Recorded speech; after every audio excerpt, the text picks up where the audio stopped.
Hello friends, welcome back to our channel বৃষ্টির কিচেনে আপনাদের সবাইকে স্বাগত। আমি অনন্যা নিয়ে চলে এসেছি আজকে নতুন একটা রেসিপিটা দেখে বুঝতেই পারছো। হ্যাঁ, আমাদের বাঙালির সবথেকে প্রিয় লাউ চিংড়ি।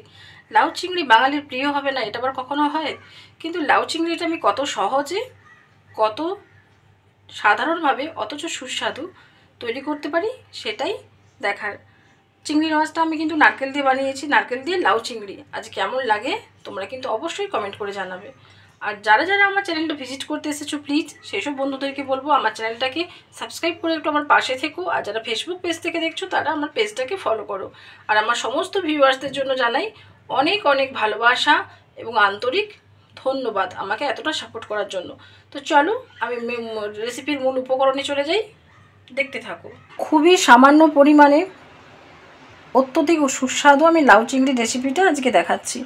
তো চলো, লাউ চিংড়ি খুবই কম উপকরণে আর খুবই কম সময়ের মধ্যে কিভাবে বানানো যেতে পারে তো চলো আমি দেখাচ্ছি।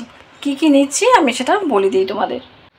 এখানে আমি একটা লাউ এবং টুকরো টুকরো করে কেটে তাকে ধুয়ে পরিষ্কার করে নিয়েছি, একদম ভালো করে কেটে নিয়েছি, দেখতে পাচ্ছ একদম পরিষ্কার করে ধুয়ে নিয়েছি লাউটাকে।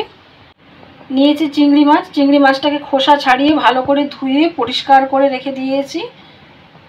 একটু নারকেল কুড়িয়ে নিয়েছি, লাউ চিংড়িতে আমি নারকেল ইউজ করব, কোরানো নারকেলটাকে কেটে একটু কুড়িয়ে নিয়েছি। একটা মাঝারি সাইজের পেঁয়াজ কুচি করে নিয়েছি। আর এইখানে আছে সাদা সর্ষে, পোস্ত আর অল্প তিল। এই তিনটেকে আমি ভালো করে আর কাঁচা লঙ্কা দিয়ে মিক্সিতে পেস্ট করে নিয়েছি সাদা সর্ষে, তিল আর পোস্ত কাঁচা লঙ্কার সাথে মিক্সিতে পেস্ট করে নিয়েছি। রান্নাটা আমি সর্ষের তেলে করব, তোমরা যে কোনো তেলেই ইউজ করতে পারো, তো সর্ষের তেলে বেশি ভালো টেস্ট হয়। এখানে কিছু গুঁড়ো মশলা নিয়েছি। গুঁড়ো মশলার মধ্যে আছে হলুদ গুঁড়ো, লঙ্কা গুঁড়ো, জিরে গুঁড়ো, ধনে গুঁড়ো।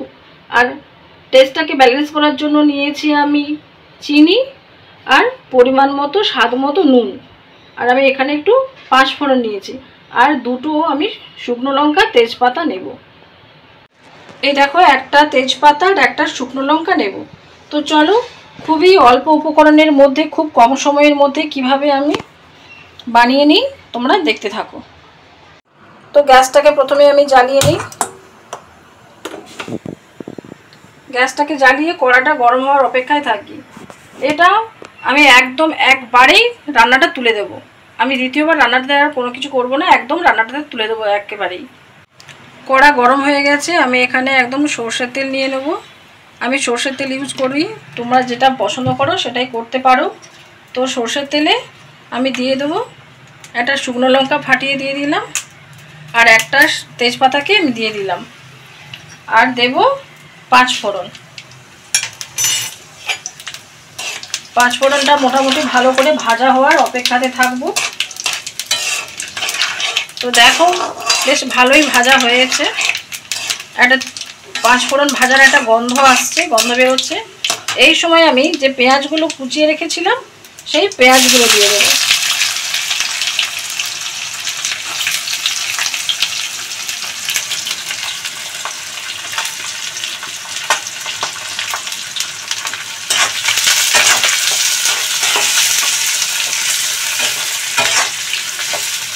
পেঁয়াজগুলোর সাথে আমি একসাথেই ভেজে নেব চিংড়ি মাছগুলো। অনেকে চিংড়ি মাছ আগে ভাজে, তো আমি এটা আগে ভাজবো না, আমি একসাথে পেঁয়াজগুলোর সাথেই ভাজবো। আমার রেসিপিটা ফলো করলে তোমরা পেঁয়াজের সাথেই চিংড়ি মাছটা ভাজবে। এটা একটু ভাজা হয়ে যাক, তারপর আমি আবার আসছি।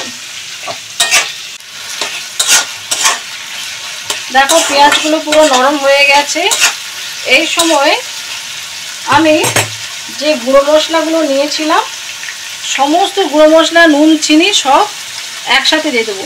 নুনটা কিন্তু আমি একটা আন্দাজ বুঝে নিয়েছি, তোমরা যে নুনটাকে যেমন নেবে আমি একেবারেই নুনটা নিয়ে নিলাম, তোমরা সেরকম নেবে, না হলে তোমরা পরে দেবে। তো দেখো মশলাটা ভালো করে কষিয়ে নেব।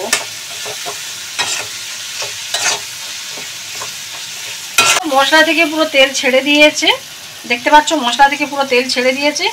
এই সময় আমি কেটে রাখা লাউগুলোকে দিয়ে দেব।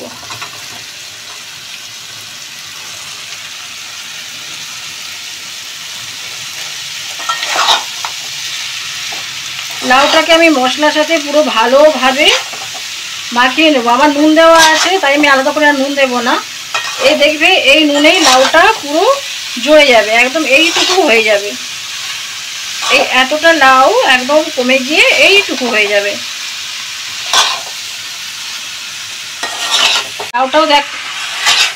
লাউটা দেখো আস্তে আস্তে জল বেরোতে শুরু করে দিয়েছে অনেক। তো এতে আমি বেশি জল দেব না, অল্প একটু জল দেব, জাস্ট লাউটা একটু সেদ্ধ হওয়ার মতো অল্প জল দেবো। যদি লাউটা খুব নরম থাকে তাহলে তোমরা জল নাও দিতে পারো। তো আমার এই লাউটা হচ্ছে খুব বেশি নরম নয়, ও তো কিনতে জানে না, ও নিয়ে চলে এসেছে। তো দেখো আমি অল্প পরিমাণে জল দেব, ব্যাস এই জলটাতেই পুরোপুরি হয়ে যাবে।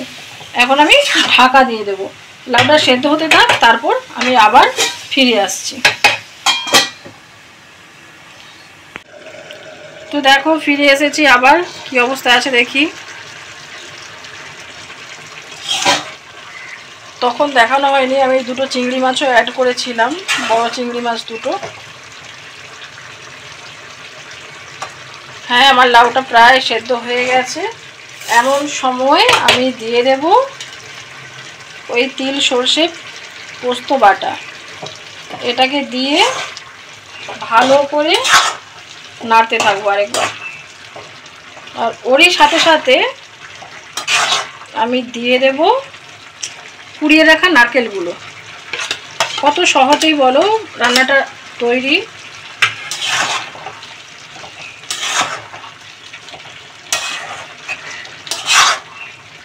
এত লোভনীয় হয়েছে আর এত সুন্দর গন্ধ বেরিয়েছে একটা, ভাবতে পারবে না।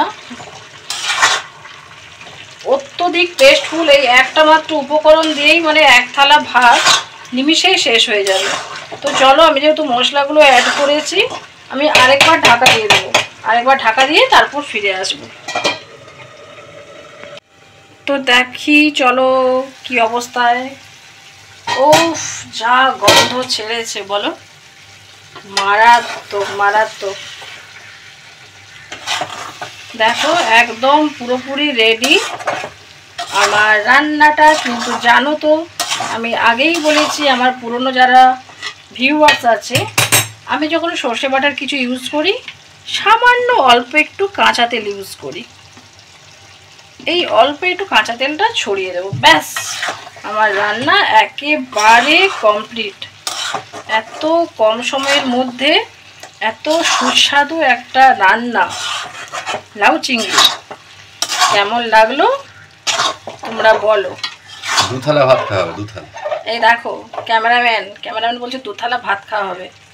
তো দেখো আমি একটা সার্ভিং বলে সার্ভ করে তারপর তোমাদের কাছে আসছি। তো দেখো রান্না আমার পুরোপুরি কমপ্লিট, দেখে বুঝতেই পারছো। উফ যেমন কালার তেমন গন্ধ, দারুণ হয়েছে দারুণ। তো আমার রান্না তোমাদের কেমন লাগে তোমরা একটু কমেন্ট করে জানাবে। আর যারা যারা আমার চ্যানেলটাকে ভিজিট করতে এসেছো তারা প্লিজ একটু সাবস্ক্রাইব করো, পাশে থেকো, ফেসবুক পেজ থেকে ফলো করো। তো চলো আর বেশি বকবক করবো না, তোমরা দেখে বুঝতেই পারছো কেমন হয়েছে। তো তোমরা অবশ্যই কমেন্ট করো, লাইক দিয়ে কিন্তু ভিডিওগুলো অবশ্যই দেখো, ঠিক আছে। তো আজকের মতো আসি, টাটা।